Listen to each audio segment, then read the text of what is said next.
Assalamualaikum warahmatullahi wabarakatuh. Selamat pagi dan salam sejahtera untuk kita semua. Om Swastiastu, Namo Buddhaya, Salam Kebajikan, Rahayu. Terima kasih atas kesempatan yang diberikan oleh Dewan Juri yang terhormat. Izinkan saya memperkenalkan diri. Saya Nabi Ramadan dari tim oposisi untuk menyampaikan argumentasi kami yang menolak bahwa memprioritaskan beasiswa berprestasi dibandingkan beasiswa tidak mampu. Kami meyakini bahwa kebijakan tersebut tidak hanya keliru secara moral, tetapi juga tidak efektif secara sosial maupun ekonomi dalam konteks Indonesia. Kemudian Dewan Juri terhormat dan terpelajar, izinkan saya untuk menegaskan definisi dari musik perdebatan kita pada hari ini, di mana beasiswa berbasis prestasi ialah beasiswa yang mensyaratkan pencapaian akademik maupun non-akademik tertentu, seperti beasiswa LPDP ataupun beasiswa unggulan. Serta beasiswa tidak mampu adalah beasiswa yang ditujukan bagi mereka dari keluarga ekonomi rendah seperti bidik misi ataupun kartu Indonesia Pintar Kuliah. Karena kami ialah bahwa fungsi utama beasiswa adalah menciptakan akses pendidikan yang adil dan merata. Di dalam sebuah negara berkembang dengan kesenjangan yang tinggi seperti Indonesia, akses adalah prioritas yang lebih penting dibandingkan hanya sekedar penghargaan prestasi.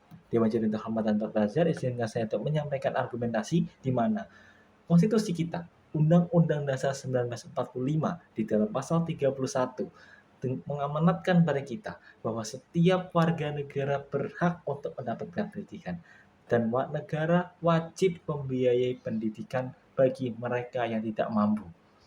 Jika pemerintah hanya memprioritaskan beasiswa berprestasi, maka kita mengabaikan kewajiban konstitusional yang telah diatur di dalam pasal 31 Undang-Undang Dasar 1945 untuk memberikan akses yang setara bagi semua lapisan masyarakat.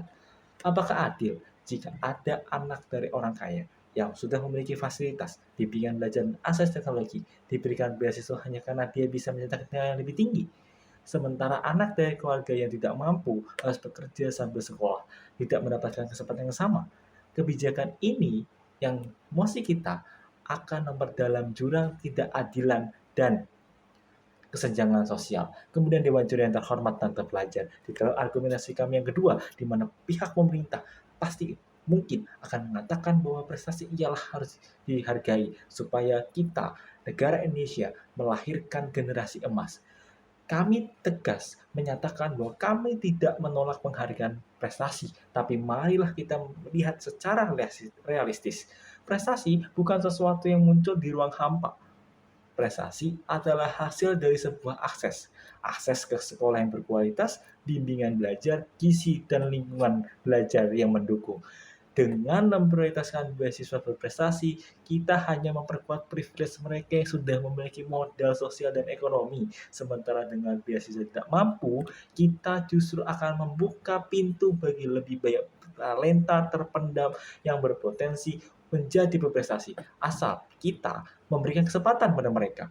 Kemudian di argumentasi kami yang ketiga Dewan Juri Terhormat dan Terpelajar, Indonesia itu masih berjuang saat ini untuk melawan kemiskinan struktural. Dengan kita memberikan beasiswa pada anak-anak yang tidak mampu, ini bukan hanya soal pendidikan individu, tapi bagaimana strategi ekonomi jangka panjang Indonesia.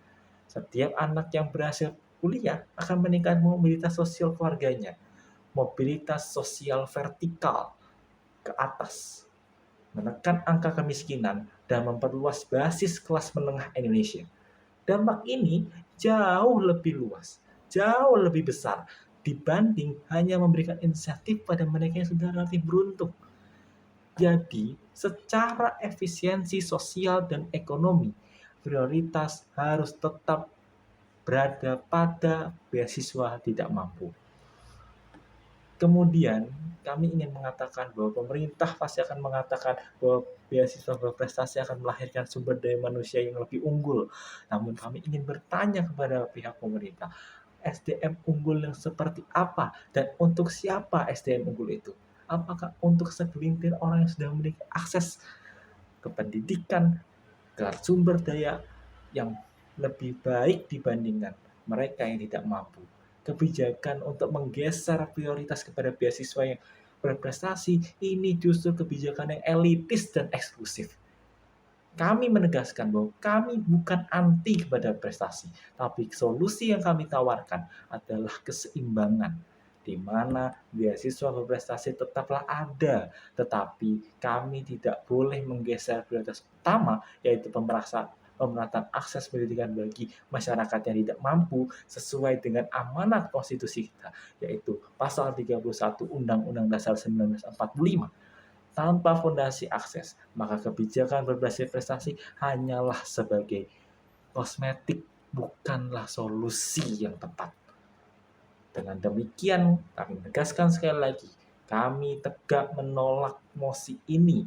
Karena yang pertama, bahwa konstitusi mengamanatkan kita untuk melakukan keadilan akses pendidikan.